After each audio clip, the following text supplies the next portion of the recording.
First time in a long time, but back like I never left. Taking each day as it comes, you know me, I don't read ahead. Watch me burn down everything, BBE on the TV set.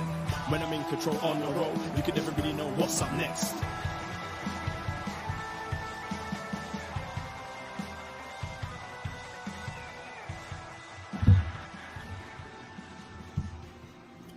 Hello. Hello, hello, hello. Braden Herrington here with Davie Portman. Oh, jeez. There we go. Hello. Hello, hello, hello. Braden Herrington here with Davie Portman for upNXT, postwrestling.com, Apple Podcast, Spotify, whatever podcast app you use. You found us in. Thank you. And we are live. Live on youtube.com/postwrestling. Hello, postmarks. I was going to start the show by Let's not talk too soon. It's saying excellent condition on our end, but we're trying out StreamYard again this week. It kind of shat the bed for us last week, but yeah, something about the internet in our building on Tuesday nights, it just doesn't want us to do podcasts. I think our neighbors have finally realized at 10:15 every Tuesday, there's a lot of shouting next door about, NXT about Brinley, Reece and the likes, and they sabotage our internet. But hopefully this will be a seamless stream tonight. Yes, apologies to everyone. We let the world down by you couldn't hear us. It sounded like we were in a tin box, and then I shouted out our internet provider, and only the Canadians were the ones to reach out and be like, oh, man, I hate them. They're the worst. So I was like, okay, I understand. I feel like if you complained about any provider, whether it be like cell phone, internet, whatever, I feel everyone would be like, yeah, they suck. Yeah. Like, I never see any defenders be like, no, they're great. Bell's awesome. Rogers is the best. So hopefully you can hear us right now. But I would say we'll try better. But like we try really hard, guys. Yeah, we've been trying for a long time. Trying too damn long. Yeah. But we're here Tuesday night on the Post Wrestling feed, and we're talking about some NXT. We're going to run through everything, hyping up some Halloween Havoc. 2 weeks of Halloween Havoc next week. Night one starting next week with 2 weeks of spookiness. And what did they say? Spookful, lots of things. Yeah. It's going to be so spooky. It's going to be great, and we're going to talk all about it. But it is spooky season. It really is. Are you? Is it? Yeah.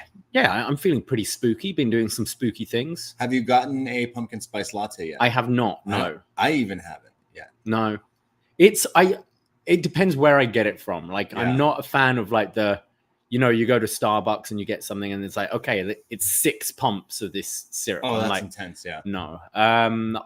There's a couple of places that do it with like actual pumpkin and stuff like that. You know what? I like. Yeah. Okay. I'm lying. I actually did have one. My girlfriend decided to try to make it with something. And it was pretty good. Yeah. I made my pumpkin martini. I think I mentioned the other week on a show. Oh, right. Yeah. Pretty good. Have people been ordering it? Yeah, they have, with actual pumpkin puree. That was pretty nice.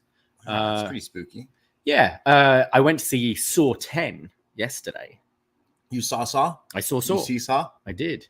Was it good? I liked it. Yeah. I think it's the best one for a while. Like we had Jigsaw came out a few years ago, and then Spiral, which I kind of caught up on recently, which I really didn't like. And this one, it's kind of set in between Saw 1 and Saw 2. So the main guy's still alive, and he's more of like a kind of more of an anti-hero in this one. Sure. But it was like he was really like the main character, whereas all the others are kind of the traps, and you see little bits of John Kramer. Like he was like the main character in this. I thought it was pretty good. I enjoyed it more than the new Exorcist. Right. Yeah. You said you saw that. Yeah. I was going to go see it, and then you said it was awful, so I decided against it. It was fine. Like, watch it, but like it wasn't anything new. Like they didn't do anything. Right. Like I liked the cast. I thought like the opening was good, but just unoriginal, I thought. I watched The Haunted Mansion on Disney Plus. Oh yeah, how is it? They released that movie in theaters in the summer and it like bombed, and they're like, we should. Yeah, bad idea. Yeah, well, it's like, why did you release it and not now? Because it's on Disney Plus now, and I watched it and I was like, hey, it wasn't bad. I actually kind of got into it, and I was a big fan of the ride as a kid, so it definitely has little Easter eggs for that. But I've been catching up on my Golden Bachelor. Oh, it's yeah, not really is that spooky? It's not spooky, but it's a bunch of old people. They could die at any moment, yeah. So it could be spooky in a blink of an eye. But I asked Way about it, and he said he hadn't watched it yet, so he now is caught up. Okay. On the Golden Bachelor, which then now I've started watching Bachelor in Paradise. Golden Bachelor does sound more my thing than like the regular one. Yeah, just like a bunch of old. Yeah, people. Yeah. Sounds way more interesting. Yeah, they had a talent show. Oh yeah, last week, and like all of them were like, "Oh, I don't have much talents," and like they're like, whether they're like talking, some try stand-up comedy. One gives them like a full-on lap dance, and then like underneath her seat, she has like a cake, and she's like, "And I bake too." Oh, and I was watching. I'm like, okay, like easy winner. But it cuts to all the old women like against her, and they're just like watching slowly, and I was dying laughing. It was hilarious. One woman's slowly putting away her juggling balls. Yeah, I had a poem. He ended up picking the one who had a poem. Spoiler alert. And didn't pick the lap dance. Yeah, he picked the one who's like, "Oh, I'm not good at public speaking. Oh, here's my poem," and then it was pretty cheesy. And he's like, "I pick you." And then the one who did give him the lap dance is like, did all that work all that for nothing. Who I think she's gonna win. Yeah, I don't want to. So he's like, "I'll see you down the line. Don't worry, we'll go on our we date." got things. Yeah. Speaking of Golden Bachelors, have you been watching the new Frasier? Oh yeah. You convinced me to watch the 2 first episodes of Frasier. For some reason, my work is airing. They only aired the first 2 because that's what's on Paramount Plus right now. I don't even think I've watched Frasier like full stop, like the original show. I've seen most of it. Especially the last few seasons as it came out. Like I remember Friday nights, like I was too young to go out. Yeah. My brother would go out. So you'd watch Frasier? Pretty much. Like my brother had a TV in his room, but I didn't have one in my room yet. So my parents would be downstairs watching TV and my brother would be out because he's like 17, 18. Yeah. And I'd go into his room and watch it was like Friends, Frasier, then South Park every Friday night. Yeah, so the 90s, 2000s. Yeah. So we reviewed Friday 13th Part 3 last week, which is on Paramount. Okay. So I signed up for the free trial, and then it was like, "Hey, Frasier just dropped," and I was like, "Okay." So now you're hooked. We'll see. It's 2 episodes in. Yeah, you got to still catch up and watch. Like he says, it's the final act of the character, meaning Cheers Part 1, Frasier Part 2, and now this Frasier, because he's like, don't call it a reboot kind of thing, but it's pretty much just that. But yeah, I liked it. It's just him. No one else is in it. I love the song. Tossed salad and scrambled eggs. Salad and scrambled eggs. Banger. Someone's got to put that over like a sample it. Yeah, he's got a good voice. I didn't. Yeah, I was today years old when I realized that was Frasier singing that song. Did you always think it was like Big Show's song where it's just someone who sounds like it could be him? Yeah. It's like, oh, that's actually him? Okay. Yeah. Most people would know him from Money Plane. With Adam Coughlin. That's true. Yeah. Oh, yeah. Star cast. Braden, our superstar, and Frasier. Nice. On Money Plane. Our review is somewhere deep. Yeah, I never watched it. With me and Sino, I think. Right. Yeah, I didn't even make you watch it. No. It's bad. That's why I went back to Frasier. It's like, well, I tried. Tried being Beast. Tried being... Yeah, it was a good Beast. Yeah, he was okay. Yeah, what else? I checked out the new Rick and Morty last night. Oh, how is it with the new voices? It was good. Like, I think you can tell it's a different voice casting. Like, all of the voices, like it was... Rick, Morty, Mr. Poopy Butthole. I love Mr. Poopy Butthole. Yeah, he's like great. All their voices are like slightly deeper than normal, but I still enjoyed it. I enjoy the show, and I don't think it will take me long to get over. Like, even you watch early Simpsons. I think the first couple of seasons, I know it is the same voice actor, but Dan Castellaneta, is that his name? Casablanca, who does Homer. Right. His voice is way deeper in the first couple of seasons, and then he's like, I can't do this anymore, and just makes it lighter and dumber, and like you get over it. Yeah, true. especially maybe in the future with all the AI voice acting, you could probably just animate it or something. I'm sure that's already happening without people knowing. Yeah. Like, let's not put people out of work. Yeah, fair enough. But I am intrigued because of the whole changing of the voices for Rick and Morty, but I'm sure they sound good. We have a super chat in the room, in the YouTube chat from Jakeinator, who sends $2. He says, any chance of a Star Wars Ahsoka review? I haven't caught up with that. I felt behind. Yeah. I feel like the last season of Mando we did do a review of, really just kind of bored me, and I just kind of put it to the side and started watching other things. I think both of us definitely got hit with that Disney fatigue. Yeah. I didn't complete Andor, which I know everyone raves about, but I will watch it at some point, but I feel by the time I get round to it might be a little late for a review. I know we've been doing our Star Wars thing over the years, but I think WH and JP might have been covering it on Grapple if you want to listen to a review of Ahsoka.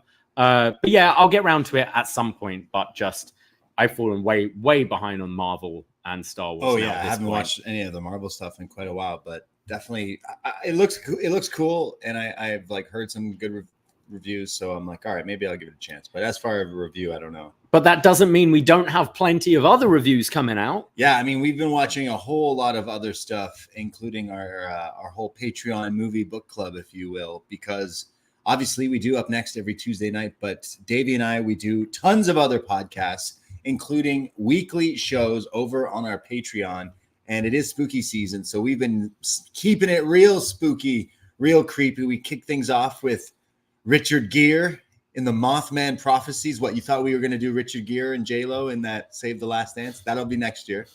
We're going to have to try to figure out when we can try to fit that movie in the schedule. But no, we talk about the Mothman Prophecies. Renee Paquette has still not reached out to us to join us for a new edited version of the movie, because I feel like we should get her on now to talk about her thoughts on I'd love Mothman. to get her on to talk about Mothman. She posted that she's reading the book. Yeah. So we're big Mothman fans here. But you can check out our review. That was a few weeks ago. We then celebrated a Friday the 13th, which was last Friday. A Friday the 13th in October. Wow. Could you get more spooky than that? I hope everyone got real spooked up. We reviewed part 3, the one where Jason Voorhees finally gets his hockey mask. Yeah. Among other things. Not really. Was there much else? It's in 3D. You ever wanted to watch a 3D slasher flick where most of the 3D effects are someone juggling using a yo-yo? Yeah. And okay, there was the harpoon gun, but state of the art. Yeah. Really fun review though. Like these we enjoy going back and watching these Friday 13th and all these other spooky films we do. Yeah. Bad films are sometimes a lot of fun to talk about. Yes. So this we got some positive feedback. Thank you for the kind words of all the shows that we do, but lots of people love the retro horror movie reviews. So looking forward to that. This week, it's going to be even more scarier because Dickie Bird has selected on an Up Yours some movie that just sounds terrifying. Antichrist. Okay. Yes. Lars von Trier starring Willem Dafoe.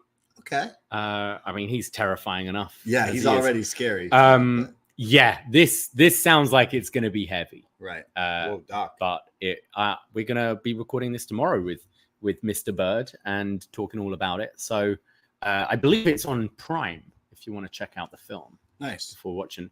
And then a couple more things. We got our Halloween Havoc review next of week. 1998 coming out next week. Yeah, so go watch 98 Halloween Havoc and get some feedback in for that. We'd love to talk about it. And then Halloween 6, The Curse of Michael Myers on this very free feed. Yes, Halloween 6, the last one of the kind of there's still what do they call this? They call this trilogy something. Yeah, like the Sanheim or something like that. It's the Thorn trilogy. That's it, isn't it? Yeah. Yeah. Like that tattoo thing he's got. It's weird. Yeah. This is the one where Michael Myers and spooky, like witch doctor. The Man in Black. Yeah. Paul Rudd. Paul Rudd. Yep. And this film explains how Paul Rudd hasn't aged at all since this film came out. He probably looks the same. He looks exactly the same. Yeah. This is the last one with Donald Pleasance. Yeah. Dr. Loomis. So definitely looking forward to chatting about this one. It's always played on a repeat on AMC Fear Fest every year. So I'm sure lots of people have seen this movie. And I know that people have been waiting for us to talk about this one. Waiting for this one. We know Justin in particular. Yeah, is definitely waiting for this one. No, I know these reviews are people are big fans of. And if you're new to us, go back. They're all in the archives. They're all for free. Yeah, every year on Halloween, we review a Halloween movie. So we've been following that tradition for this is the 6th year in a row. So looking forward to that. Lots and lots of different podcasts like here on this feed, on the Poisonrana feed. Hit that subscribe, search that in your podcast if you're not listening to that show. And all the other shows. We had the Moxley show, the Eagles Don't Hunt Flies. One day I'll say it without ever not saying it right. We have a Detox that came out. We have a What Up Doe. We got Shot in the Dark every week with John Cena. So many podcasts. Yeah, I know What Up Doe next week. I believe they're talking all about the the New York Comic Con that's just happened. Okay, yeah. Sasha Banks, Mercedes Moné appearing there. That's right. As Woody. Yeah. Yelling at fans. It's great stuff. Was that Cena in that video? Yeah, probably. So lots and lots of stuff you can listen to from us guys. Yes. So thank you for listening. Hey, right before we were both going to work on, was it Saturday? I quickly threw on the Logan Paul. Who's that? Dylan Dennis? Some dickhead. Some loser. Did you end up watching any of the clips of what happened? Yeah, I Twitter watched it. Yeah. Well, you definitely did not pay money for that one. So this is a boxing fight, and then he wins it. Logan Paul wins it, and then right away goes, this is just a hobby though. But Rey Mysterio, if you're listening, you son of a bitch, I want that U.S. title. I was like, what the fuck? So what's going on? Someone at work today, the fight came up, and they're going, oh, it's Logan Paul. And then the next one is Logan Paul, Rey Mysterio, thinking it's the same fight. Boxing thing. I was like, no. That would be very interesting. That would be very interesting. Yeah. Rey Mysterio, Arena Mexico, like boxing match. Boxing Logan Paul in like a shoot boxing match. That'd be sick. You know, Floyd, he's got the tie-in. Floyd jumping in the ring to save him with Big Show. Yeah, it all comes back around. Yeah. I mean, this guy Dennis was like being the ultimate troll, like involving Logan Paul's like fiance and like getting real dirty. People are like kind of praising his whole like, you know, shit talking. But I thought he kind of made it pretty low by not really attacking the guy, by attacking his girl like the whole time. Definitely cheap. Definitely like Twitter fingers, almost like kind of classic Twitter troll incel kind of vibes. And then obviously this guy's got like background, but he's not a boxer. But then he agreed to do a boxing fight and says like, oh, I'm going to kill you. And then lands a total of 9 punches, which is like absolutely unheard of. A very low number in the term of a boxing fight. Didn't he keep on just trying to take him to the mat? He tried to take him down, and eventually it was a DQ. Like it was just, and then it's a whole brawl. It was just so ridiculous and like a complete like circus of just ridiculousness. So I mean, I didn't think too much of the Paul brothers boxing events beforehand. I always wondered how, you know, real they really were. But then like the guy bringing the guy's wife into it, I'm like, okay, this is them genuinely getting under each other's skin. But it had a lot of like people interested in watching. And then I tuned in to watch this, and he's calling out Rey Mysterio. I was like, what the hell is going on here? But I guess that's some good marketing for promotion for WWE, because they're absolutely killing it right now. So, hey, why wouldn't they? You know, hey, Logan, you're going to I'm assuming it's Logan Paul versus Rey at Saudi. That makes Logan's going to be on SmackDown this week, I believe. There you go. Or it's either a SmackDown. Yeah, Rey's SmackDown. Yeah. Okay, cool. So, setting that up. Weird stuff. Saudi's looking like it's building up all right. Yeah. I definitely have kind of come around on the main roster a little bit the last couple of weeks. Managed to catch Raw last night. I thought Bronson Reed Gunther was excellent. That powerbomb. Yeah, really good stuff. What they're doing with this IC title run has been great, and I think great at showcasing different people. But I've actually been enjoying, like some of the matches on Raw recently. Yeah, we haven't really talked about, obviously we're an NXT show, but we went through years of loving and being huge fans of DIY, Johnny and Ciampa, and they're kind of reunited and having that run. I imagine. What are some of the big tag matches that we could go to for some of these? Well, they're feuding with Imperium right now, which is cool. I mean, you could do Judgment Day. They've just got the titles back last night. I'd like to see a Johnny Gunther match as well down the line. I think that would be good. Yeah. But yeah, it's a shame Sammy and Kevin are broken because I would have liked to have seen that match. They can get back same together. with the Usos. Like it will take a while before those two guys are back together and stuff. Yeah, true. Two of the bigger teams kind of gone. But New Day, I guess you can do Street Profits. Yeah, for sure. And then I'm trying to even think of what's going on in AEW. We talked a bit about on Poisonrana about everything this week, but I can't even think of what's actually announced because I know Kenny's wrestling a singles match. And Kenny and Kyle Fletcher. It's like an anomaly. Right? Like what? Yeah. Wow, they're actually booking this guy in a singles match. Let's go. So I am looking forward to that. Yeah. I always look forward to Dynamite. Yeah. Feels like a kind of missed last week's. Like we were doing the dual screen thing, but can't say I really was able to take it in. Right. Last too week. Much to watch. Yeah, a bit too much. Well, we're back to this week, where it's just one show. Just one show. Is that easier? Nice. Yeah, a lot easier. Okay. Yeah. Well, shall we get into this show? Yes, let's do it. NXT from October 17th, 2023, live from the Capitol Wrestling Center in Orlando, Florida. And we're starting with, one of those classic match types. The Bada Boom, Bada Bing Battle Royal, Tag Team Battle Royal. The Bing Bong, Bang Bong Battle Royal. So you got the champions, Tony D and Stax. They're on the perch, eating pasta, drinking wine. I don't think I ever saw them take a bite or take a sip of any of this. They're always wearing white. They were they always had it on their forks, but they were never eating. Like I think they had a Caesar salad on the go as well. But yeah, I wouldn't mind watching wrestling like this. That'd be pretty sweet. Having a nice Italian meal. We all go to these wrestling shows and you get, burger, fries, chicken tendies, why can't you get wine and proper fine dining when you go see a show? Yeah. Is that the VIP sections? Yeah. That'd be lovely. Great. Yeah. So this is a tag team battle royal where only one member of the team has to be eliminated for the team to be out. Yeah. I kind of think that's a weird stipulation. Obviously, AEW do way too many of these tag team battle royals, but their rule is like, hey, if your partner's gone, you're still in it to win it. I think it's just to speed it up. It's a way to get all these teams in, but the thing with this is the final two teams are going to have a match. So I think they just kind of wanted to get through it. And really the battle royal portion of this, there wasn't really much going on here. It was just eliminations. Damon Kemp gets eliminated immediately by Brooks and Jensen, meaning Gulak is therefore out as well.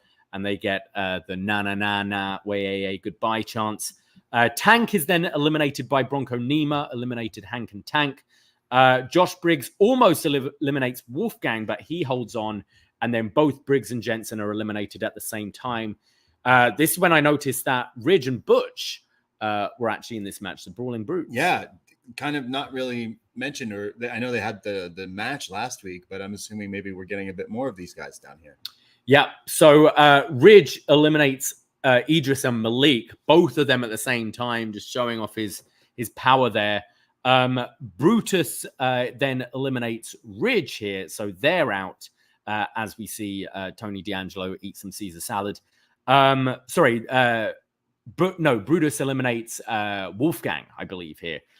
Butch then snaps Bronco Nima's fingers, and this is where Scripps runs in, interfering, taking out both the Brawling Brutes and OTM. So Julius then eliminates Carrillo, but all the referees are distracted trying to get the Brawling Brute, Scripts, OTM to the backstage. There's a reason you have like 6 referees around the ring for a battle royal. Yeah. All of them distracted here. So kind of doing the Steve Austin spot here where Carrillo just runs back into the ring. Nope, not being eliminated. Throws out the Creed brothers. So the refs then turn around and believe that the Garzas, Carrillo and Angel Garza, are both left. So it's them versus Chase U to determine the number 1 contender. Yeah, lots of people in this match. They tried to get in as many of the little like back and forths of all the different spots and everything, but it didn't get to like anything too. It felt really awesome. rushed, this portion. I think normally, like, I'm not the biggest fan of battle royals, but normally you have a few like little storytelling moments or like some cool spots. There really wasn't anything. I mean, I'm assuming we're going towards the Brawling Brutes versus OTM or something like that. I guess like so, trying to spiral off some other feuds, but it's just so weird when one opponent is eliminated and the other one's like, oh, sorry, I got to stop what I'm doing because my opponent has been eliminated. See you later. And like, oh, I'm going to leave the ring now. So it definitely is goofy. You didn't even have like, because of that, you could have had more, you know, trying to save your partner from being eliminated, but it was all just doing their own thing. And you're right. It's gotta go. Sorry, I can't. Partner let me down. Yeah. So we then go to Chase U, Andre Chase and Duke Hudson taking on Garza and Carrillo. JC Jane and Thea Hale come out in support. JC Jane, for the first time, we see sporting the red Chase U colors. Wow, she's a true student now. Yeah. Andre Chase with some new pants. They look a little bit more athletic, but still needs better gear. New pants, same old sweater. Yeah. There's a drop toe hold elbow combo from Chase U. After the break, we see Humberto and Garza just beating up Andre Chase, denying him of that tag.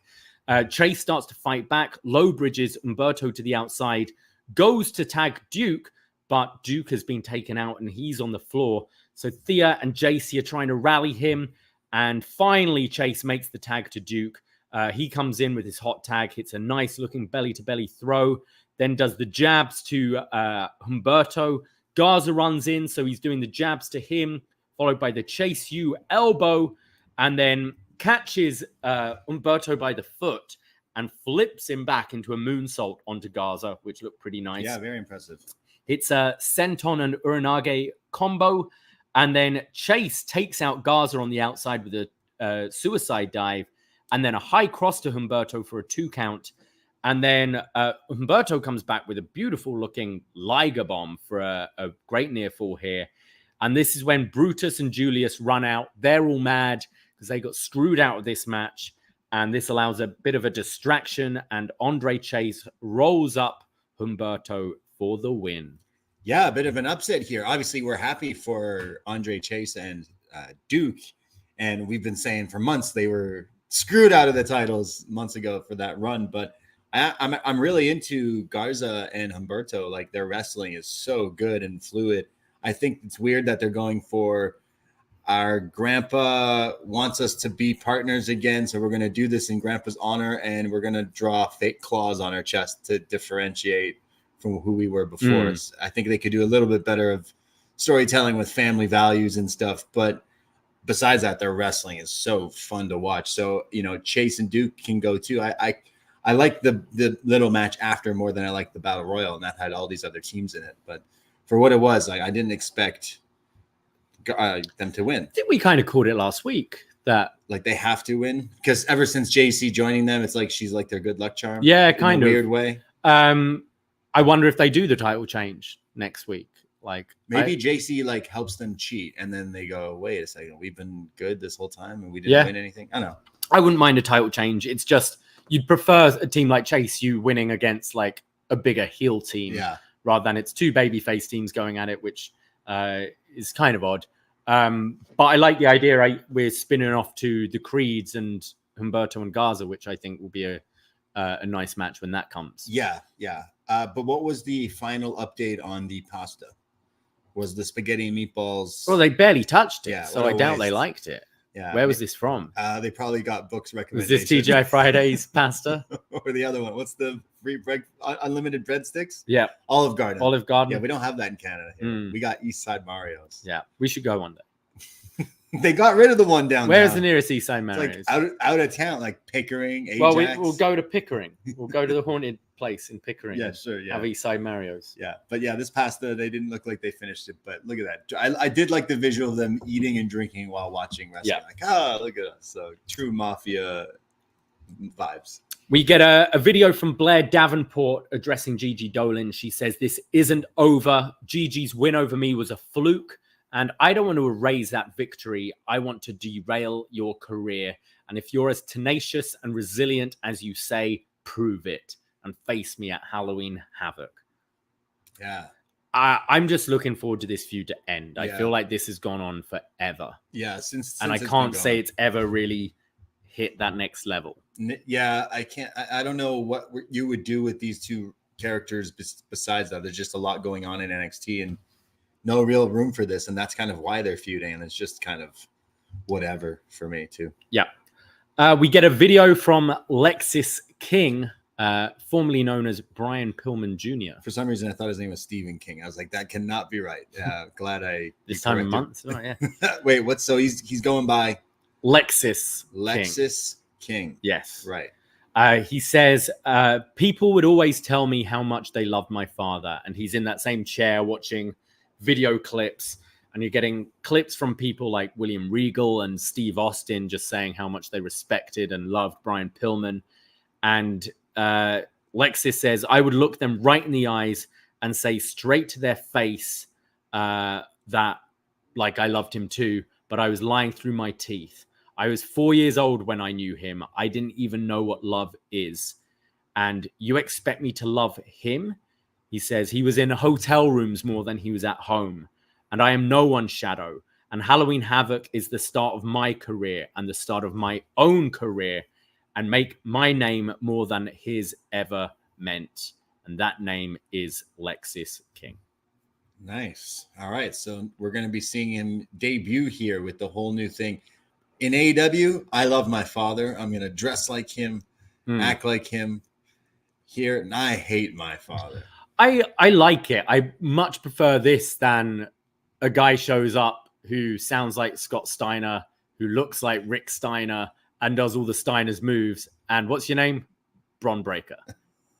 With no explanation. Right. I much prefer this where he's like denouncing that name. Yeah. And, I think he's been sounding good, and I'm kind of more interested in this. I just hope we don't see him do that bloody springboard clothesline. Because after all this, if he just does does his dad's move. You just jinxed it, dude. Yeah. You just jinxed it. He's gonna do a flying karate kick instead or something. What I do find weird, isn't this stepfather the one he said was awful in that Dark Side of the Ring? Is it that guy? I can't remember. It's been a few years since that episode, so I don't know. I'd have to double check that. But I kind of find it very odd. There's one thing to be like, I don't want to be my father, but to be like, oh, my real father is this other guy is kind of definitely strange. This guy's a wrestling, like, people love this guy. So I think they might be getting a bit of like ahead of the curve though, because I think like I can see this being a guy that people just boo.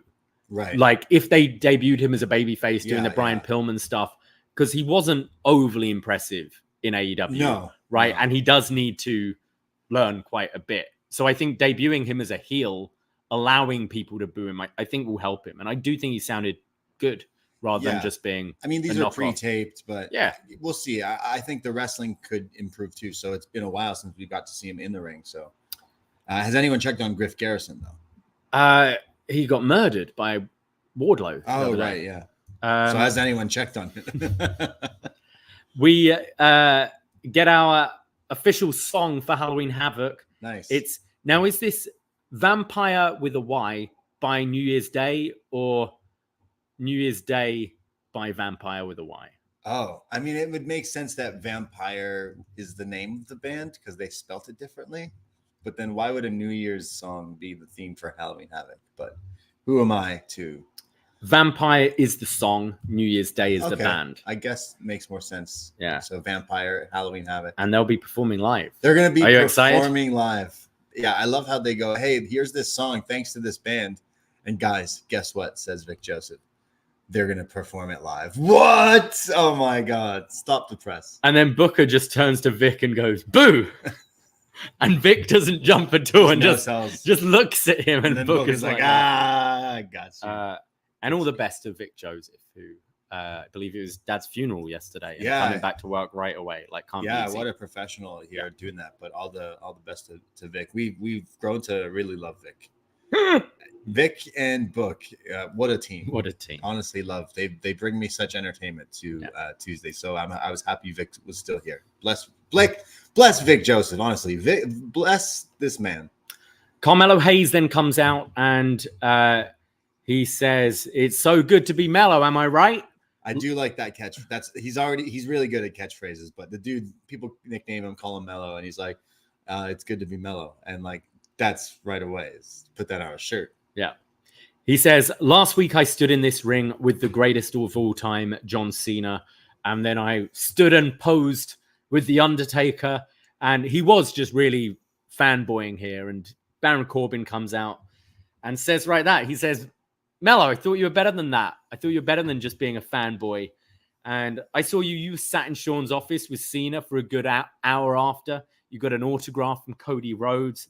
You stood with The Undertaker and posted that picture everywhere. But maybe if you weren't busy being a fan, you would still have that championship. This is when Dijak comes out and says, I'm sick of the both of you. You should be focusing on me because I'm going to beat you both tonight in that number 1 contenders match and then take that NXT championship off of Ilya Dragunov. And he says, Corbin is right. He says, Melo, you're showboating when you should be looking at me in the eyes. Corbin says, no one's looking at you in the eyes. You wear sunglasses inside. Huge pop here. And shout out to our fellow sunglasses inside gang. Oh, yeah. There's then this crowd are now chanting Carmelo Hayes to the John Cena theme. Yeah, he had a huge smile on his face when they were doing it. And he says, Melo says, look, Dijak, your name ain't on a jersey in the rafters yet, but I can put you up there pretty soon. And this is when Dragunov comes on the screen and says, you shouldn't be talking and you should be focusing on the next battle that awaits you. And that's night 2 of Halloween Havoc facing me. And he says, last week was historical, but before Cody left, he made one last decision. And tonight's main event will not be a triple threat. It will be a fatal 4-way. And the last man will be this man. And Trick Williams comes out. Whoop that Trick. Melo looks shook. He does the classic, like, glasses down, like Jurassic Park, like sunglasses down. Like, oh my God, what? As the crowd are going nuts singing Whoop That Trick as Booker T is ecstatic. What? Yeah. Yeah. He's just going in on, I love him being the hype man for Trick Williams. It's so good. But yeah, Melo, not so Melo here. So Trick says, this match just became a fatal 4-way. Fellas, let's talk about it. Dijak says, yeah, let's talk about how you just stabbed your friend in the back. And Trick says, yeah, well, let's talk about your crooked-ass finger pointing at me. And Corbin says, well, let's talk about those ugly-ass pants you're wearing. Trick says, look, you ain't got any right to be calling anything ugly. Pretty funny. Trick says, Melo, look, this doesn't change anything. And Corbin's like, yeah, but look at him. He's shook. And last week you were being a fan, and Trick went into business for himself, and he did this all behind your back and didn't even tell you about it. And Melo is shaking them off. He's like, nah, I ain't going to let you get inside my head. I know who I am, and I know who he is, and I know what it takes to get that NXT championship, and I will put anyone down to get that championship, as he's kind of looking slightly at Trick. And Dijak's like, yeah, what about him? And Trick and Melo kind of stare at each other, and then the heels beat them up, and it's a big pull apart. Yeah, the two heels get like, they kind of run off afterwards, and it leaves Trick and Melo alone in the ring, and it's Trick kind of looking at them, and there's a little moment, very, very Kenny Omega, Hangman, Young Bucks scenario here, where you see Melo's like taking his jacket off and looking at Trick, almost like he's gonna cock back and, you know, hit him or something. And then when Trick turns around, he's like, good job. We got rid of those guys. And then kind of like, oh, so you're in this match, huh? The little things here, but I thought the acting from both Melo and Trick here was very good. I think they're doing this slow burn, like jealousy angle really nicely between the two of them. Oh yeah, they have my interest really like involved in this story, and like Trick Williams has to be the most improved this year. He's just so good, and the character of these two now, like Trick Melo gang is in shambles right now. Yeah. We're all, as fans, we're like, wait a second, hold on, you can't turn on him yet. I like Dijak as a wrestler, but I still just don't like this character. I thought all of them like sounded like real people here, and Corbin like really trying to get under their skin. Yeah. And then this just cartoon characters in the ring. this cartoon justice man. Yeah. I didn't think he sounded. He's like RoboCop or something. Yeah, it just seems out of place when I think what you're telling is more of a kind of real story here. He's NXT Kane for the past little while. He's I just guess like so. this, like he's the big guy, choke slams people. Yeah. Yeah. We see the women's locker room with Fallon Henley talking to them. Back in my day. Yeah, this is all the women's breakout tournament. And she's saying, I know you're all going to go on to stardom. She says, I didn't win last year, but I was in it. And I soon won gold after that. And then Tiffany Stratton walks in, calls her Fallon Huntley. She's like, it's Henley. And she's like, oh, yeah, I beat you last year. And Fallon says, look, she's the perfect example of what these women shouldn't become. And Tiffany's like, what? Like a main eventer, an NXT women's champion? What are you talking about? And they went, no, they should strive to be a horse girl like you, a poor like you. Like Tiffany had a point here. Like, let's try and sorry, I've held the NXT Women's Championship and I'm main evented. Events. Yeah. And I feel for Fallon. Fallon's good. I like Fallon but it's a lot. definitely like it being put in this promo doesn't necessarily make sense. You're like, what have you really done to? But yeah.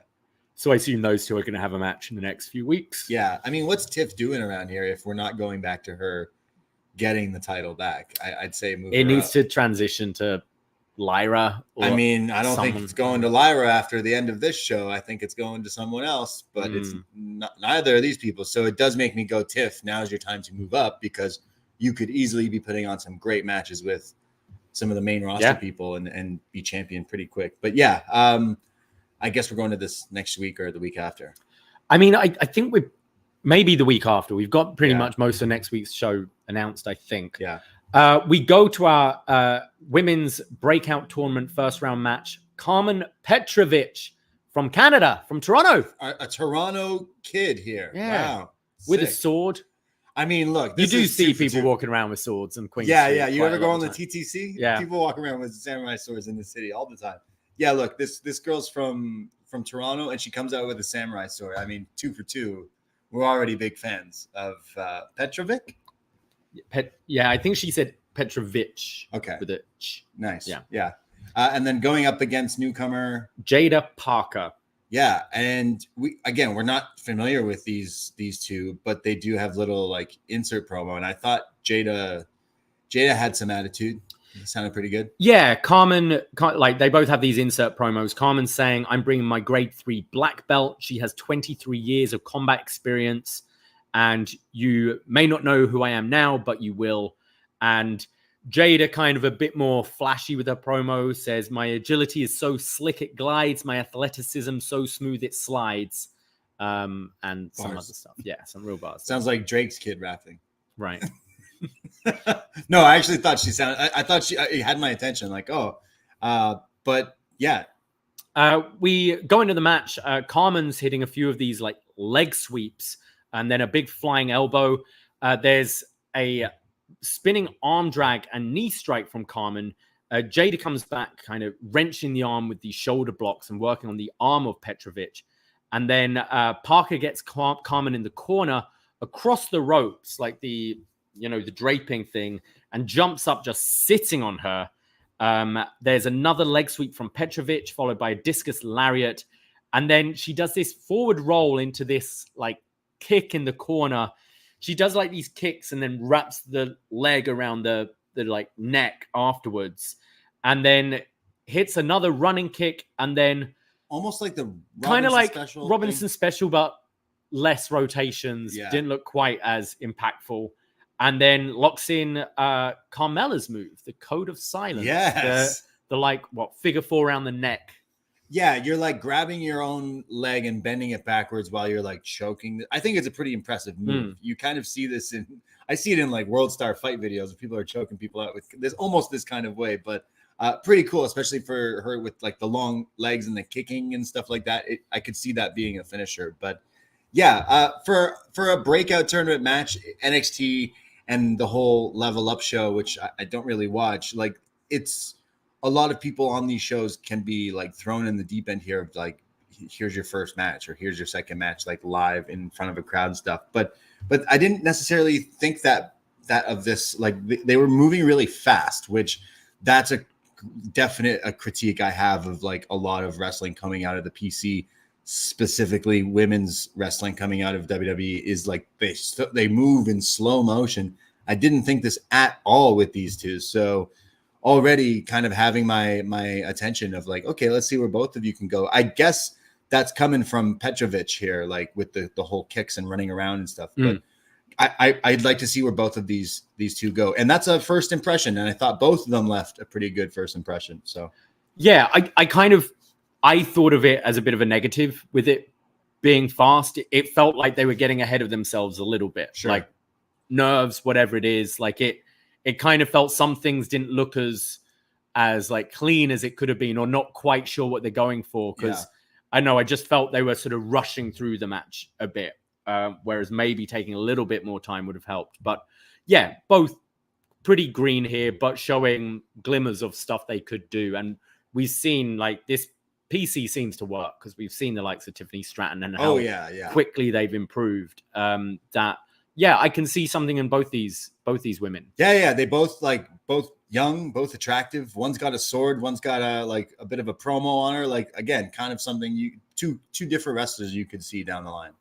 So Karmen Petrovic will be facing Lola Vice next week. So kind of the two combat dream match stars of this tournament against each other. Pretty smart booking. I know, like I've been pretty high on Lola Vice and her whole MMA background. And now she's going up against a black belt karate expert who again comes out with a sword. So really, this is already built up for a bit of a match, and I'm sure they're going to be kicking the shit out of each other. So I'm pretty hyped for it.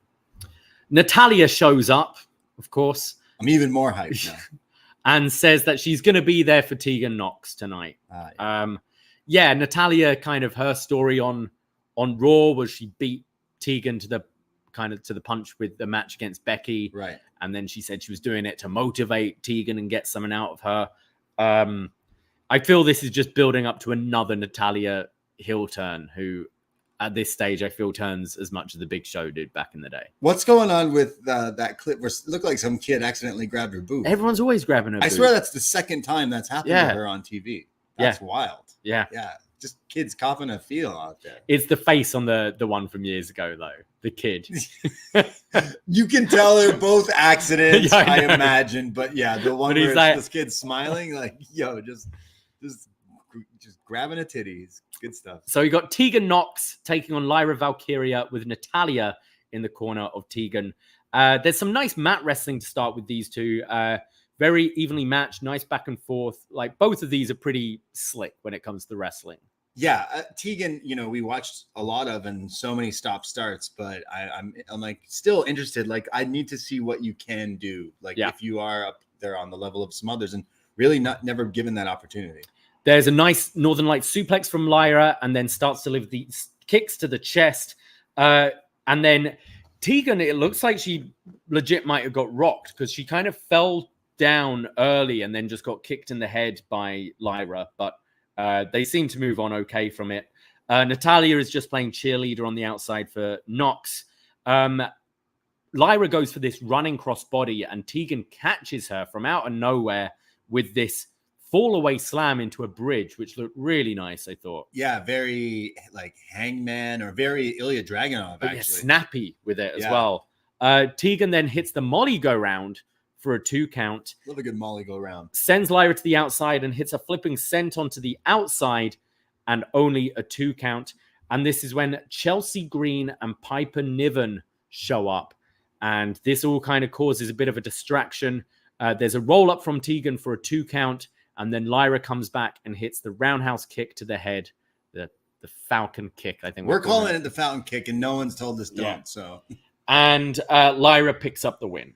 Yeah, I think that's the right move. I think they needed a way out of Tegan not fully. Like I imagine it's Tegan who should turn heel almost. Like, well, I think we're setting up Tegan and Natalya to take on Chelsea and Piper. And then, is that what's? And then I'd feel you think it's Tegan turns on. I mean, not anymore. I haven't been watching what's been going on with the women's tag titles.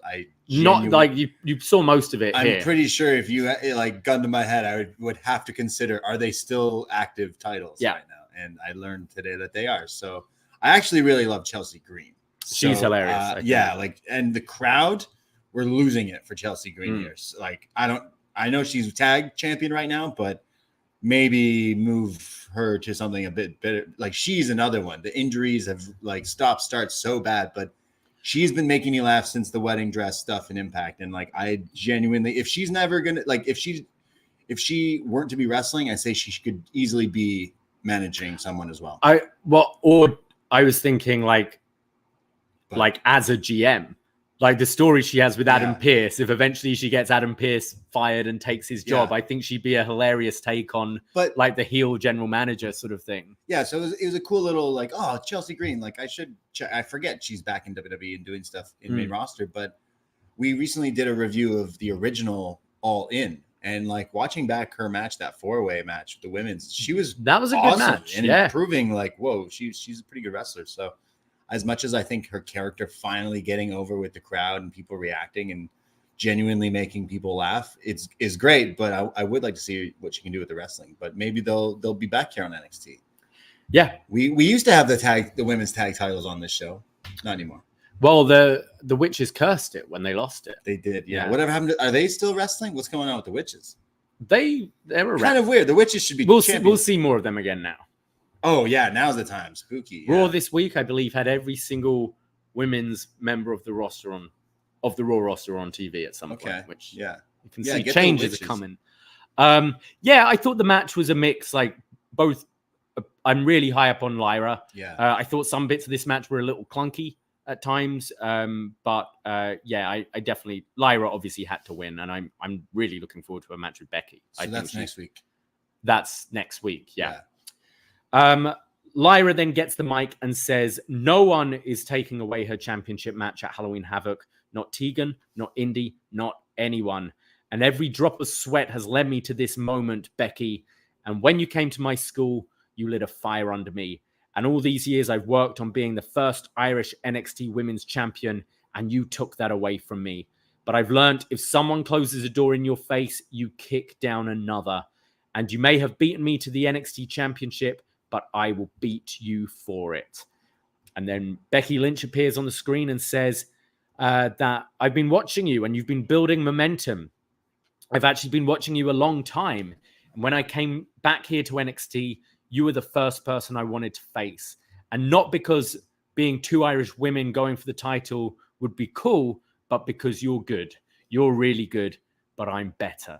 And every time I leave my house, I have to make my daughter proud, and I will do anything to win. So you have to wrestle me like you despise me.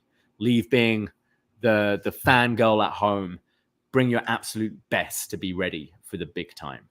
Big time Bex. Big time Bex. Yeah, I'm looking forward to this match. I think the wrestling will be awesome. And I know Lyra's got a lot to prove and will bring out the best that she can in this match. I think Lyra's found her voice a bit more in this since this feud as well. Since dropping the bird stuff. Yeah. She's instantly become more serious. And that's definitely what we were saying when we're like, oh, this one can really wrestle, but the gimmick is silly. And now definitely toned it down. So like not using it as a crutch and becoming like an actual normal person is way more interesting. So we see Melo and Trick backstage, and Melo's like, yo, Trick, you blindsided me out there. We talked last week and we said, we'll get your North American Championship back and I'll get my NXT Championship back. And Trick says, I didn't say that. You said that. And Cena might have been speaking to you last week, but he also spoke to me. And he said, timing is everything. And I had a taste of gold and I liked it. And where were you last week? Melo says, you didn't have to blindside me. You could have told me then. And says, look, I just got to do what I got to do. But it's still that same Trick Melo gang energy, dog. And whatever happens, we always will be that. And they shake hands, but Melo's kind of looking not quite sure. Trick walks off and Melo kind of looks at him with a little bit of a look. Interesting. We see Gigi Dolan, who says, Halloween is my favorite time of year and Halloween Havoc is my favorite event of the year. And in the spirit of tradition, I don't think Shotzi and Scarlett would mind if I up the stakes. Shotzi and Scarlett being the hosts. I thought she said Charlotte, and I was like, what the fuck Charlotte got to do with this? Something else she's put herself in. I'm the host of Halloween Havoc. No, it's okay. She's got a title match with EO on Friday. Yeah. Number 16, is that? Yeah, they'll do it on a SmackDown. Random SmackDown. Tacoma, wherever. Yeah. No. So she pulls out the spin the wheel, make a wheel. Spin a wheel and make a wheel. Yeah. So she spins the wheel and it lands on a lights out match. And Gigi finishes by saying, lights out, bitch. Nice. So we did see them fight in the dark a few times, didn't we? They kept turning the lights off in the locker room, beating each other up. Yeah. We have lights out in NXT means something different to AEW. Yeah. AEW is like thumbtacks. It's an unsanctioned match. Yeah. Here they did it, Tiffany and Wendy Chu, and it was actually pretty fun. Right. Okay. They did the dark lighting, and remember they fought all backstage and all that. All right, you guys are going to fight, but this time the lights are going to be on. Yeah. I'd love one day Sounds dangerous. This wheel, like, please land on the... You've got, like, you look at the thing, there's Coal Miner's Glove, yeah. There's Boiler Room Brawl, there's Buried Alive, yeah, and it's always like, and it's a no DQ match. Trick or treat street name. Fight, yeah. Trick or street fight, yeah. Let's get the Coal Miner's Glove back again. Absolutely. Let's get the Buried Alive match, like Joe Gacy put his Inferno NXT match gimmick. Yeah, let's up things here. We get an update on Von Wagner. Okay, yeah, this gets real serious now. It says earlier this week, and we see Von is in recovery. We're at the Tri POT. What is this? Some rehab center. Rob, if you're listening, where is this? Yeah. Our listener down there we need it for our NXT Monopoly board. All the locations. Where's the rehab center? Yeah. So Robert Stone is looking at him very, very concerned. We see Vaughn with Robert Stone and like a doctor, business. It's like a physio. Yeah, physio. That's what I meant. So he's Vaughn is trying to like get his grip back and his strength. So he's like bending these, like trying to bend these rubber things and stretching rubber bands. But he's got like a cast on his head. Like his head's wrapped up. His head's fucked.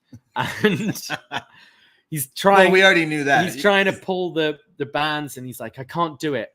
And Stone looks at him and says, "Yes, you can." Von's we hear slow motion. There's soft piano. It's very emotional. And Von's getting worked up, and he says, "I can't even pull a band." And his doc is like, "It'll take time. All you got to do is focus." And Von looks at Stone, and he says, "Stone, you risked your safety at no mercy. Breaker could have hurt you way more than he hurt me." And Stone's like, "I just hate seeing you like this, man. And I started it, but I know when you are 100% healthy, Von, you will finish it." Von says, "Hand me the damn band." Dun, dun, dun, dun, dun. Yeah, very, very serious, very emotional. But did it bend? Will it bend? Did it work? Will he be back? Yeah.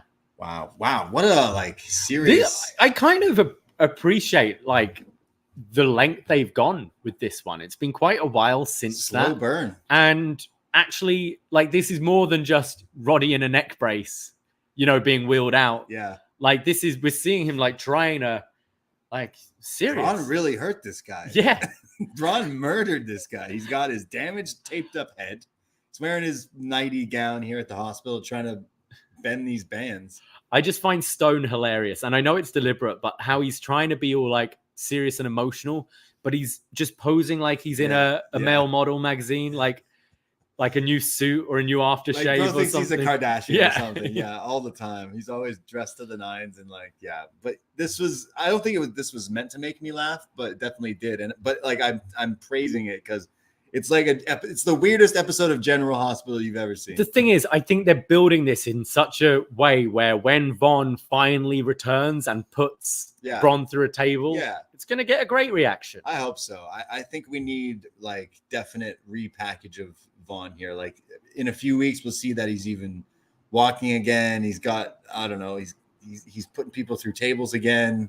It's going to be a while. He should have the, remember when Ron Simmons, Farouk, just wore that random helmet for a little bit? Yeah, he should wear. He should have he's the wrestling guard wear, the Kurt Angle, classic wrestling headgear is something he could wear. Something like that. I mean, the headbutt is the easy thing to go to, the titanium headbutt. is something, I would go with. But yeah, I hope we see more of Von Wagner with bending the bands that make her dance here. We'll see like next week, like a video of him stretching it until it rips. Did you ever have a Stretch Armstrong? I never had one, but like there's similar like rip-off ones, like a Spider-Man one or Ninja Turtles one. I feel like that was like a generation before us. No, Stretch Armstrong. That was kind of my generation. Like the stretchy toys were such a big thing, but this is what Vaughn needs here because he's not really pulling those bands too well. We go to our next match. Kiana James taking on Shotzi. This kind of got set up last week, didn't it? With reasons I can't remember. Yeah. Please tell me. Yeah. I know. I think Hobbs was beating up Jericho at the time or something. Oh yeah, that's right. Yeah. That's right. Everyone flipped over to watch Jericho and Hobbs instead of Shotzi and Kiana setting up this match. It's also, it should be noted that Kiana James' entrance, like her Titantron, is like a helicopter landing, and you're like, "Who the fuck is this?" I'm like, "It's Kiana James." And you're like, "Since when is this her Titantron?" I'm like, "I think for a while." It's not Charlotte. It's Kiana James. So both slap each other to like start the match off. Kiana goes for a roundhouse, but Shotzi ducks, and then Kiana sends Shotzi to the outside and says, "No one embarrasses me." After the break, Shotzi hits a DDT through the ropes to the apron, and then like a Lope crossbody suicida to the outside, which actually looked pretty good. Never forget Shotzi's tope into the chairs. Yeah, I mean, a lot of the time, I like my heart's in my mouth when Shotzi's going for a suicide dive because it's very Lita-esque and just you think she's going to die. But this one looked pretty nice here. This is when Roxanne Perez comes out in a Beetlejuice pants. Yeah, Beetlejuice. And gets Kiana's bag and pulls the brick out. Yeah, so Kiana's been using this like loaded purse, and she was fed up of getting one-upped by Shotzi here, so goes to get it. And this is when Roxy's like, no. So Roxy's pulled the brick out the bag, and then the ref's kind of distracted. So Shotzi does the Eddie spot with the bag where she like fakes a bump and throws the bag to Kiana. So now the ref is pulling the bag off of Kiana James. And then this was a little clunky here. She runs in the corner for a shoulder tackle. Yeah. Like a spear in the corner. Like and Shotzi had been gone like hours ago. Oh, yeah. This was bad. And then that sends Kiana to the mat, and Shotzi hits her top rope senton for the win. Yeah, this wasn't too great. I'm imagining it's setting up Roxy versus Kiana down the line, and kind of the next step of the evolution of Roxy. I think as we see it later, it's like Roxy's grown up a bit more since having a few different feuds and kind of being in the corner of Shotzi. I love Shotzi's look of whatever, like the Hellraiser, snake skin, Doja Cat type thing. Yeah, I don't know what's going on with it, but I genuinely love it. But the wrestling in this match was not the greatest. Yeah, I didn't think much of the wrestling in this. And the Eddie spot is so overdone now at this point. But like a brick? You've been hitting people with a brick this whole time? What is this, Home Alone? She had a paint can in there for a bit, didn't she? What are we doing? I'm like, Braden, it's October. Yeah. So we go backstage and we see Lash Legend and Oro Mensah, and they're on the phone. Jakara Jackson, it was announced earlier this week that due to injury, she has to pull out of the women's breakout tournament. Yeah, pretty sad for Jakara, but that was announced, and then here she's not there. But so Lash and Oro are on the phone to Noam, who says he's at the hospital, and we hear Noam Dar going, "No, Jackie, no, don't go to the light. Come back. And then he goes, "They're gonna have to take the arm off," and they're like, "What?"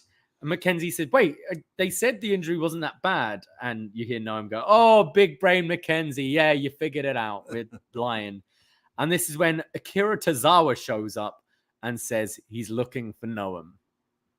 Tozawa just keeps on showing up backstage. Did you see him doing weights? Yeah. What's going on with Tozawa? With the music to Swerve, why not drive? With Akira Tozawa doing Yeah, wait, I'm really confused here. Has Noam Dar been showing up on Raw too? No. So why is Tozawa upset? Is it the cup? Yeah, I guess. I mean, he didn't win a single match in that tournament. Not one. He let Japan down so bad. What the hell? I don't understand why he's here, but I like Tozawa. Everything's better with Tozawa, but like a little weird. Well, while all this is happening and we're trying to realize, wait, why is Tozawa here? Mackenzie's like, fuck this. Let's go backstage. Something better and something crazier is happening. And we learned that Trick Williams has been taken out. Classic Attitude Era type storyline here. Okay, so Trick was added to the match. Yeah. And now he's been attacked and been taken back out of the match. So normally, before NXT starts, I write the description and have it ready on the YouTube, all the matches I know so far. And as the show goes on, I add the other matches that are happening. This was pissing me off because I'm like, I've got it already, the three-way. Oh, got to go in and add Trick Williams, trying to find an image of all four of them to use as the graphic for the card. And then he gets taken out. So I'm like, fuck, delete. Got to take it all out again. Put the old picture back. But yeah, so Trick is now been attacked and they're kind of looking at him. Now, was this the parking lot or was this backstage somewhere? I thought it was backstage. Later they said parking lot, which is dangerous. But so Trick has been injured, and this obviously leads to speculation here of who the attacker, who the assailant is. So we see, I think it's Kelly Kincaid said that he's actually gone to hospital and will be out of the match. Goodness. We assume it's got to be Melo. It's got to be Melo. He was the one who was shook. He had the segment. I don't think there's any need to swerve with it being anyone else here. Like, unless it's like, oh, I did it so that you think it was him or something. But it's very Shawn Michaels, Triple H. Like, no, I wonder who attacked you. And then like, what, Trick's going to show up next week? Or will it be Enzo and Cass and Trick fake attacked himself? Right. Do you remember that? Right. Oh, yeah. Oh, God. Yeah, so are we going to see, like, but I have the security footage, and then they play it back, and it's Melo, like, hitting him from behind and running away or something like that? I think how we started this show with Melo being such a fanboy, I was like, Melo, you've lost all your cool here. Right. Like, seeing him, like, I mean, his height doesn't help when he stood next to Undertaker. Dijak. Like, and those kind of but I mean, those things last week, he did kind of look a bit like a fan. Like, it was a cool moment, right? But it's time to turn this guy heel again because he's so much cooler that way. And I think while everyone is so hot on Trick, this is the time to do it. Absolutely. Here at Up Next on NXT, we love a good whodunit. Never forget who shot Aleister Black, and I think that we've got our new one for the time being. I don't think this will go on as long as that storyline, but I do think it should be Melo. It should be revealed. Hell, he should just reveal it was me, or I didn't want you in that match. It can be the end of the story. It could be the end of the Halloween Havoc match. Something like that. No, Trick can cost Melo. Yeah, possibly. There's a few ways around it, but I do love a good whodunit story. And like, I do think going into like NXT has never done that. Like, in the case of who attacked Hideo Itami, we're still wondering. We'll never know. I love all the conspiracy theories. It seemed like it was Kevin Owens. Such a shame. But like, did they not have footage? They didn't have cameras? Not then. They installed it after that. Like when Legato, LWO were kidnapping people, they didn't have cameras? Well, I mean, they did. They're in masks, didn't they? So we need Nikki Ash on the case again. Yeah, Nikki Cross, where are you? So where is this going to go? Let us know your hottest takes, because I think it makes sense for wherever it goes to be Melo finally being like, I did this for you. Or is this all a trick and that trick comes back to help Melo win the title? I don't know. There's a few different ways you could spin this, but it does have my attention. So I'm really into the storyline. I'm really into Trick right now. So absolutely loving this. We go backstage to the kitchen, the NXT kitchen, where Dominic Mysterio is hanging out with Mackenzie, and Dom says that he has no idea who Nathan Fraser is. When this kid, Nathan Fraser, he's probably younger than him, but when Fraser just walks right up to him, smacks him, and we get this big pull apart, brawling all through the PC, and it takes us into the ring where Fraser goes for his Phoenix Splash, but Rhea comes and pulls Dom away for the save. I mean, pretty much on NXT every week now, the Judgment Day. And I do think it's helping Dom. Yeah. I mean, I imagine we're going to Nathan Frazier Dom at one of these Halloween Havocs. For the for the NA title. So that also could be pretty good. But Dom definitely is improving while being down here in NXT and should stay down here for a little while. So we see Shotzi with Roxanne, and Shotzi says, "This isn't the same Roxanne I teamed with on SmackDown against the Damage Control." I'm like, when? Sorry, that happened when? And she goes, "This Roxanne is ballsy." And Roxanne says, "Yeah, like I found this new side of me, and I'm just fed up with Kiana. So you know what? I'm going to spin the fucking wheel." Whoa. So she spins the wheel, and it's going to be a Devil's Playground match. Isn't that a Hell in the Cell? True. The Devil's Playground. Hell in the Cell. So what the hell's a Devil's Playground match? I'm guessing a street fight. Kendo sticks. Pitchforks? It'll be fire. There'll be a pumpkin involved, and I'm thinking Little Nicky. What happens with the Devil's Playground? What pineapples? I want like them wrestle in a spooky playground. You know, the slides, the swings. There's something spooky about a swing. Yeah, but it's the Devil's Playground. Yeah. So what would the devil like? His slides would be like cheese grater slides. Oh, like like razor blades on the slides. Yeah, some sicko type. Devil type shit, or like Devil's Playground. You show up and it's like the devil came down to Georgia, and it's like they fiddle off or something. I think we're overthinking this. Yeah, it's just a street fight. It's going to be a street fight. These kendo sticks. But yeah, please NXT next year, like have it land on one of the other let's things. get something spooky. Like I'd fix it. Like I don't want that. Like just sorry, I don't like it. What? No, I'm switching it. I don't want that one. We're having a barbed wire exploding cage. Okay, well, like say you're in a big feud. You're going to fight. You want to challenge me to a match. What kind of spooky Halloween Havoc match would you come up with? I'm challenging you to a match? No, just like... I don't know, like a climb the fence match? A cage match? Yeah. Like what would be a Halloween, like they do the trick or street fight, but like what other like Halloween or scary, they've kind of like went to the well in the world of wrestling. Like we're going to be looking back at an old Halloween Havoc next week from 1998, but like think back to like the years prior, like the electric cages and the 10 count death match, right? The Texas death match, the spin the wheel ones, obviously, but like they haven't really nailed it, to be honest, when it comes to scary Halloween Havoc matches. Stuff. So yeah, so I don't like. What else do you like? Bobbing for apples, like honestly, the lights out one will probably be a bit more fun because you can do spooky lighting stuff for the match. Like think of like when they'd always do segments like on SmackDown for like that, the backstage Halloween parties. Have a match where it's there. It's at this pumpkin carving match. Okay, well then there's like knives and apple bobbing, drowning. Like if Moxley was doing it, they use the carving, like cut people open and stuff. But yeah, like they really, maybe it's just because they can't. There really isn't anything else that you can do because like all the power to them. They did try the like spooky cinema matches. Remember, like the haunted houses, Cameron Grimes, Randy and Bray had one, didn't they? But I'm thinking even NXT, remember? Oh, like the scary stuff? They weren't good, though, were they? Yeah, they weren't that good. Toxic like, Attraction did one last year, I think, didn't they? Yeah. We see Arianna Grace in the ring in her kind of, like Miss Universe outfit, prom queen. This is very funny, yeah. So she's got like the whole rip-off music, and she's doing like the wave. She's Miss Universe, Miss America.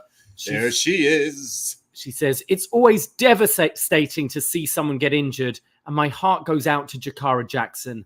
I know what it's like to be sidelined by an injury far worse, because I suffered an injury far worse than Jakara, and I came back better than ever, and I hope she does too. And it pains me to say that I gracefully accept my bye to the semi-final of the Women's Breakout tournament when some music hits, and out comes Brinley Reece." Who? I've never heard of this name before. Is Brinley a name? Do you know any Brinleys? I actually genuinely do not know anyone named Brinley. Sorry. No. This is the first time hearing that name. Is there anyone else named Brinley? Brinley. Like someone famous? Brinley Newton-John? Olivia Newton-John's father. Okay. He's a professor. Thanks, Google. That's probably the most famous Brinley you got. Named after Olivia Newton-John's dad, Brinley Reece comes to the ring. I feel like a real asshole if this is this person's real name, but like I doubt it. I genuinely never heard the name Brinley before. Like my name's Braden, and I get shit for that. But like Brinley, like that's definitely pushing. I do like Arianna Grace. I think she sounds pretty confident, and she's like got this gimmick. I mean, I still can't get over its Santina gimmick in this universe, but like it's his daughter now, and I think she's hilarious. She's definitely she's pretty funny.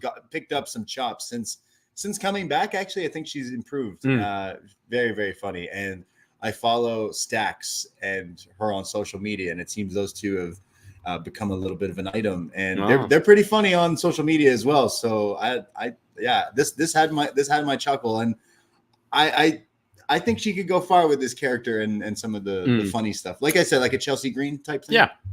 Brinley has an insert promo. She says that she wants to show everyone that she's ready. And last week she was watching the tournament, hoping to be in it. And she says she's Bryn fit and Bryn ready or something like that. She had a lot of Bryn puns. No, she didn't. I think she said Bryn fit. Google says the baby name meaning of Brinley. Brinley means burnt meadow. Okay. So, yeah, I'm sure she said Bryn fit here. She's got a bit of a kind of Sol Ruka thing going on. It looks like she borrowed Sol's gear. Yeah. Here. It's like the similar California vibes type character, Beach Patrol. So Brinley's hitting some suplexes. She hits this kind of front flip into a clothesline in the corner.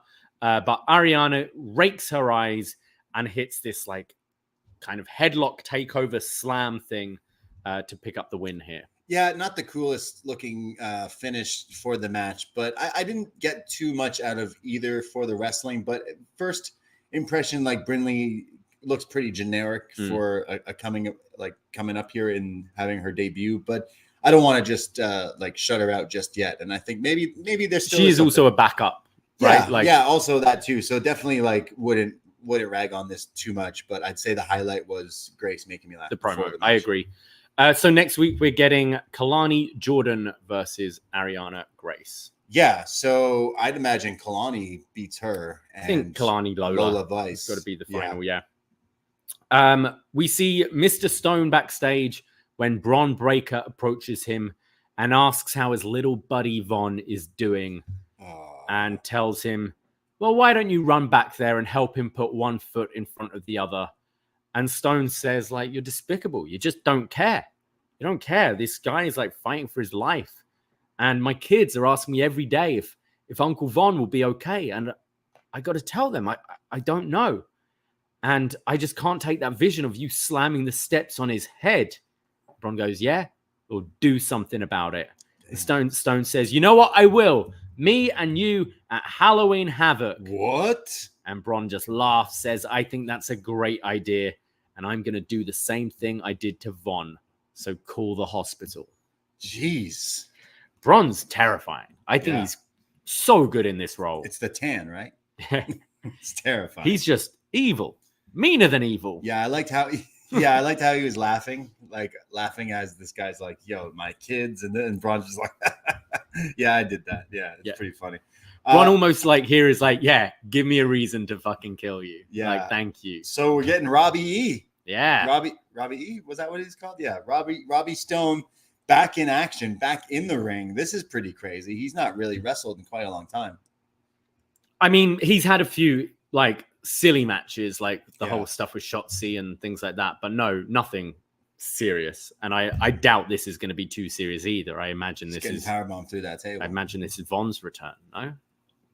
Von could barely lift a band and stretch a band. You think he's showing up next week? He's got a week. Better get practicing. I don't think a week is enough for this rehab, to be honest with you. The guy still wrapped his head. His head is still like leaking fluid. I don't know. But he did seem motivated by the end. Seem motivated. And this might be the motivation he needs. This is all part of Stone's plan. He's like, yeah, I might die next week, but it's gonna it'll save Von. I'm gonna just assume that Braun destroys him and puts him through a table and then laughs at him and that's it. I don't think anything else happens. I mean, he's gonna tease the stairs spot, no? Yeah. Oh, right. That's how. And it's either Von comes to save or someone new joins the family. Joins the Stone. What is this? Everyone's Don Gallows' gone. family? Yeah. Aaliyah's gone. Mercedes is gone. Wow, he lost everyone. Ty Valkyrie's gone. Where's Robbie V? Vanessa Bourne's gone. Wow. Who's going to save him? Himself. It's time. Yeah. Step up. Maybe the psychiatrist. That's Karmen, I think, and the sword. Oh, is it? Okay. Yeah, no, you might be right. I could be wrong. I mean, a sword would definitely help. Yeah. Just a beheading. Yeah, Halloween Havoc. I want to see Robbie Stone try his best next week or whenever this match happens. So we go to the main event. It's the number one contenders triple threat match for the NXT Championship. Baron Corbin taking on Dijak, taking on Carmelo Hayes. Corbin and Dijak go for a double chokeslam to Melo, but he fights out. Dijak then just catches Melo and tosses him like a sack of potatoes here. Yeah, pretty cool spots where it involves Melo, who's smaller than Dijak and Corbin, but Dijak kept nailing Melo with some huge moves. He hits like this huge choke breaker, and Melo sold it like it was death. And then he just gets tossed around here. Really cool. After the break, Corbin's hitting these running clotheslines in the corner. Dijak suplex tosses Melo into the corner on Corbin.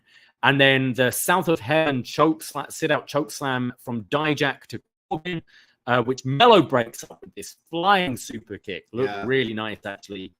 There's a Tower of Doom spot where Dijak is one taking the big bump and his flips inside out. He just loves getting Germaned off the top rope because we've seen that in this Keith Lee trilogy of matches, but this is him taking the brunt of it. Speaking to Keith Lee, did you see his Dijak's Twitter? No. He was like, my kid asked me to bring back a wrestling figure, but said, I don't want any more of you. I've got like 2 of you. So he picked him up a Keith Lee figure he found, and he's like, I'm going to have to reinforce the bathtub. Should spray paint the hair gray as well. It's back to black now, isn't it? Oh, okay. Give him a little cape.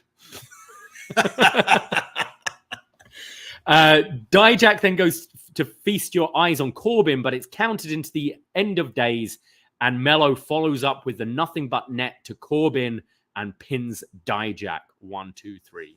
Yeah, again, really cool moves between the 3 of them, like Dijak throwing Melo upside down with that like Falcon arrow into the corner, into Corbin. That was cool. I mentioned earlier in the match, it was like the choke breaker on Melo. Later, when he goes for it again, it's countered in midair into another choke into a code breaker. So it's like they countered each other's moves, which was pretty good. So Melo Dijak 1-on-1, I feel like there is definitely more for a bigger, huge match there. Again, the character of Dijak is so silly, but his wrestling is very impressive. So I can never knock him for that. But yeah, there was some cool stuff. And Corbin was there, you know. Corbin's never going to be my favorite. But you know what? I've enjoyed this NXT run more than I've enjoyed a lot of what he's done on the main roster. I think his promos are relatively good. And I think he's, being a bit more interested in ring, mixing up with this talent. I find it weird that he went over Braun pretty clean at No Mercy. And then here he is just not like being used in the title picture. So did find that odd, which maybe it was him who attacked Trick and it was trying to get in the head of Melo. But so we got Melo Ilya 3 at Halloween Havoc. I imagine this is going to be more angle driven than match driven. I get kind of feel for that match with the Trick thing. That's what makes me think, like, could something happen where it was a whole plan? Was it a trick from Trick? Was it something this Trick out? Did Melo do it? Like, there's lots of different things that make you tune in next week, because now that match is announced in 2 weeks for Halloween Havoc Part 2. That's the big main event there of Melo Ilya 3. And yeah, I mean, the last 2 matches were awesome. This match will be awesome, but now it has a different element kind of added on top of that. So we shall see. And it won't be like a takeover length. Sorry, don't call them takeovers, but a PLE length match, probably. Sure. I mean, maybe get 20 minutes or something, but yeah, I'm interested in that match, and I'm interested to see where it goes, because what if it leads to some sort of turn from Melo? Maybe he wins the title back, getting that edge. Maybe Trick is there to reveal, you took me out and I deserve the shot. Maybe Trick comes out and it's all a big part of their plan to get the title back. Who knows? But I'm interested. We see Lyra Valkyria in her locker room watching on, and she's sort of nodding like, fuck yeah, that was good. And then she turns around and rips a picture of her and Becky Lynch off her locker we were to assume she's been in NXT, 18 months, that she's had this picture of her and Becky Lynch. No, she didn't just put it this up whole right time. There, no, right now. She had it there the whole time. Whole time. She rips it off and she says, "In 1 week, your title's mine."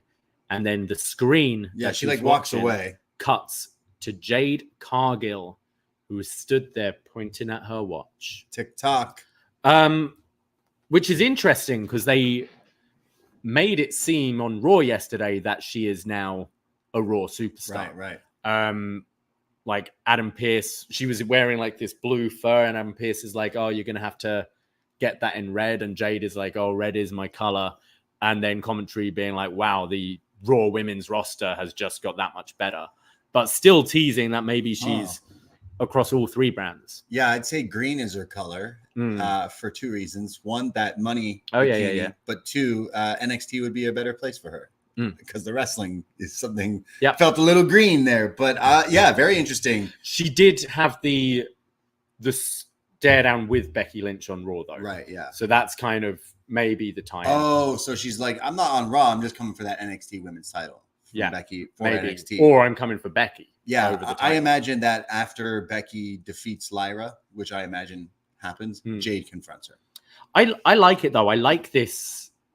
We kind of mentioned it on Poisonrana, having her, in these backstage segments, kind of building up a bit of a mystique around her, where if you don't know who she is, if you've never seen her before, you're kind of like, who is this? Who is this? Yeah, rather than doing just have her come out in the middle of the ring and to expect to know who she is. I don't know. I kind of like how they're doing it and the mystery around while she's training and getting better. Hopefully. And they're treating her like it's different.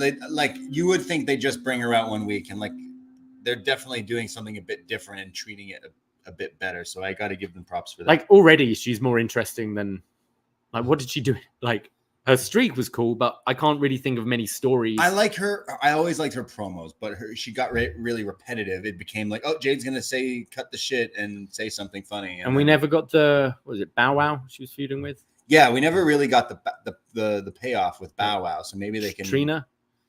We had Trina showed up, but Bow Wow was the one that they were like beefing. And like, if Bow Wow were to fight Jade, I swear she would step on him. Oh, 100%. He's not Lil Bow Wow anymore, but she would make him look like Lil Bow Wow. Maybe we're seeing Jade next week. I do predict that she comes out to kind of face off with Becky and wants that NXT title. That would be the way to bring her in. I think she should be in NXT. Maybe she does multiple roster jumps. Could that be something you set up for? Is that too soon, like to have her and Becky at Saudi? Yeah, possibly. Yeah, that's a big big just put the title on her and have her. I don't know, maybe NXT, but there's deadline and after about a month, December 9th. So I mean, it's a ways away. But I'm just wondering if they set that up and Jade just absolutely squashes her or something at Saudi for the NXT title, maybe. But overall, for this week's episode, like there was some good wrestling. I think the main event had some good wrestling in it. There wasn't anything that necessarily super pissed me off or annoyed me. So that's always a plus when I'm watching this show. I am looking forward to some things next week and some things not as much. Like could not be arsed with the Gigi and Blair. Yeah. Right. Yeah. That stuff. I am interested in seeing Chase U versus the Italians. I think that could be pretty good. And obviously Becky and Lyra will be good. And then the week after with Melo Ilya 3, like I think they've got some 2 weeks of interesting TV coming. Halloween Havoc's usually pretty fun. And we got Scarlett and Shotzi. Yeah. The hosts, the ghost hosts with the most. I'm sure Becky being on it will bring, bring some viewers on. I'm continuing to enjoy NXT and most of all the Trick Melo story. Now I'm super into it. Like again, I'm thinking we do some sort of reveal like, hey, we have cameras here actually. Even though we're still waiting on the Jungle Boy CM Punk footage. You need to do the Sean thing. What was it? It was like it was the CCTV was like so grainy. It can all be like messed up from when Sean's office was destroyed a few weeks ago. And it's all grainy, and then he's like getting superimposed and digitalized. And zoom in, enhance, and it's Triple H. And it was Triple H, right? But now it's Melo. Is it? You're damn right, it was me, Sean. Yeah, love it. I need that. Yeah. Yeah. Cool. We keep it mellow by attacking your own friends. Yeah. I'm interested. I'm intrigued. All right. That's what we thought. That's what we thought of NXT. But what did you do? We have any feedback here? We do. We have a little bit here. All right. Let's go for it. Shall I? You can start. Actually. Okay. I'll kick off. Is this Emmanuel? Yeah. Manny from Pacoima. Pretty solid episode. This was the season premiere. Night of Halloween Havoc looks great. Night 1 of Halloween Havoc looks great. 5 women's matches have been booked. I'm assuming Dom v. Frazier will be on night 2. And Akira versus Dom is also very interesting. Which hair would you rock? Lexis Tiger King's blonde locks or Shotzi's Liberty spikes? It took me a second to understand what he was saying there. But yeah, okay. Pillman, Lexis, Tiger King. He's got the Tiger King look down. Or Shotzi's spikes. I think you would be Pillman and I would be Shotzi spikes. Yeah, I can't grow my hair out long. It just gets too awkward. I've got very thick hair, but I've never got beyond the awkward stage when growing it out. Right. So but I don't know. And my first email address was spiky haired devil. So maybe I'd go for. Do you ever spike your hair? Like you probably. I used to spike my hair, but you didn't like punk rock it. No, not this far. Yeah, you didn't James Franco and Freaks and Geeks it. Yeah. What did the egg whites? Yeah. Things make your hair glue. I'd go with the spikes if I could, but I'd love Pillman's hair if I could, maybe. The flow. Yeah. I need to get now I'm growing the beard out. Get the Manny, I can't not see him as Tiger King now. You've definitely ruined Lexis King for me already. So definitely stealing that one. Thank you, Manny. We go to Magan. Okay, here we go. Who says 4 women's matches tonight, and Halloween Havoc is going to top that with 5 on part 1 alone. It's like they're trying to send a message.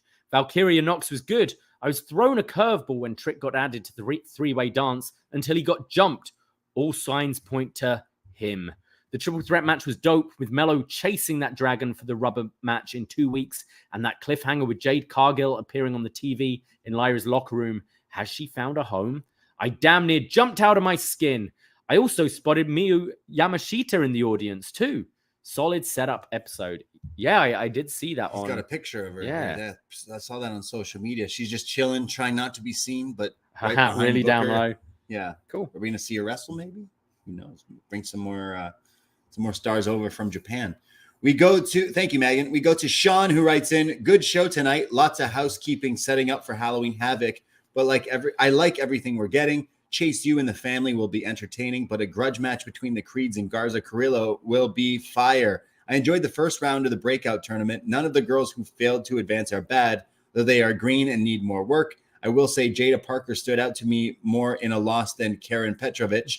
Karen Petrovic? Is that her name? Karmen. Nathan Frazier also impressed with a harder edge than we've seen previously. I liked NXT using the wheel for women's grudge matches for Halloween Havoc, though Gigi did a much better job setting up her match with Blair than Roxanne did. The main event was a banger as expected, and Ilya Melo 3 will surely deliver. But who jumped Trick? My money's on Wesley. Oh, interesting. I like that. I'm not gonna lie. When Ilya popped up on the screen today, I thought when he said this is the 4th man, Wes popped in my brain of being the 4th guy, but then it made way more sense when it was Trick. But I do quite like that because when Wes left, he was a really pissed off character his last few weeks, wasn't he? So yeah, I think that's kind of cool. Yeah, I mean, he needs to do his thing. Was he walked out because he was tired of losing, but him coming back, taking out people, I don't know, would that be as good as Melo being the one? Again, Melo could be like, yo, he left because he lost to Melo. Oh, okay. Wasn't it? So maybe he's trying to get under Melo's skin. I don't know. Everyone be like, hey, Wes, what are you doing here? I thought you left. Shh, I'm attacking Trick. Don't look at me. Cody Rhodes made a deal and I've got my job back. Yeah, sure. Yeah, exactly. We go to Jake, who says, evening, Poison Pals. Hello. Want to talk Pillman Jr. and another great vignette of him with him explaining his name change tonight. I like the approach he is taking of wanting nothing to do with his father, who was never there for him, which I can completely respect. I remember Mick Foley saying that the best villains are the ones who believe that their actions, no matter how wrong it may seem to others, is the right thing to do. This character's motivation is clear, and he believes he was wronged. I could even see this as an extension of the loose cannon character and him becoming more of a sociopathic personality. So far, I'm intrigued. Who can you see him work against in a potential long-term program? Cheers and thanks, lads. Yeah, I mean, it's kind of doing the backwards thing of him being kind of crazy. And I hate my father, meaning you're crazy and you're the loose cannon and just in a different way. But as far as matches, maybe like the, your Nathan Frazier's or your Axioms, just kind of get the ball rolling with some good matches. Yeah, Heritage Cup level. Yeah, people, those kind of guys, and then maybe see where we're at with that and Dominic Mysterio and all that. But I'm hoping the wrestling, again, these were kind of taped vignettes and stuff. I'm hoping everything has improved. There was photos of him at the house show this past weekend. He's wearing the exact same outfit he's wearing in this vignette, and it's just like the t-shirt, like a leather vest or jacket or whatever. It's like, okay, well, you kind of still look wrestling in that. I don't know if he was wrestling in it, but it's kind of like, okay, he does kind of look like Tiger King. So how long till he's in Chase U? Wow, that's the team you him put and JC Jane is like he should have a faction. Yeah, put him together with another second generation wrestler who hates their parents. Put him with the Rock's daughter.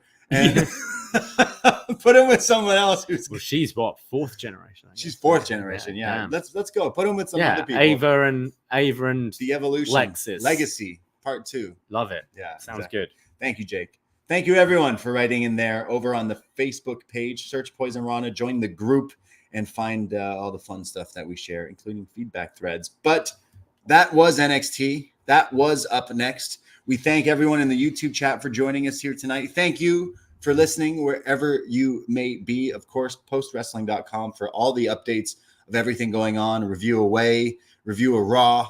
John Away, always keeping you busy and keeping you on your toes. If you are in the Toronto area, I got to shout out Demand Lucha this Thursday, because they'll be doing a show in Parkdale Hall in Toronto. And if you know us, we love going to these Demand Lucha shows. And we are very excited about this one because our boy Gringo Loco defending against Jack Cartwheel. And I love my Gringo, but I got some bad feeling about this. No. Don't curse. I'm feeling like Jack Cartwheel might just out cartwheel this man and steal this Demand Lucha Championship. It's been a while because we were away for the last one they did. Yeah, we missed the House of Glory one, which we were really gutted about. So we're actually really excited. This one, they're doing like a Day of the Dead kind of theme because it's Halloween stuff. So yeah, looking very forward to Demand Lucha. What is it? Lucha de los Muertos. I think Psycho Clown's on this show as well. Yo, Psycho Clown and Sam Adonis are teaming. Hell yeah. So the Lucha is going to be strong, but Alex Shelley's also in action, so I'm excited. But yeah, we've got to meet a bunch of our listeners who've started coming out to these shows, and I don't want to spoil anything, but I think we may convince Wei Ting to join us this week as well. So look forward to any. He's going to get on the claws.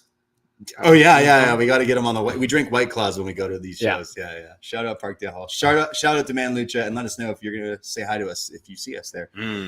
So other than that, like I said, we also have a Patreon, patreon.com/Poisonrana. $5 a month to give you access of everything we do. If you like the scary movies, like we mentioned, we got a lot coming out this month, but you have access to all the other ones that we've done, all the Halloween reviews, The Exorcist, Alien, The Thing. We've covered them all, and they're all in that catalog there over on our Patreon, as well as the wrestling. So get your feedback in for Halloween Havoc 1998, because that's what we'll be looking at next week.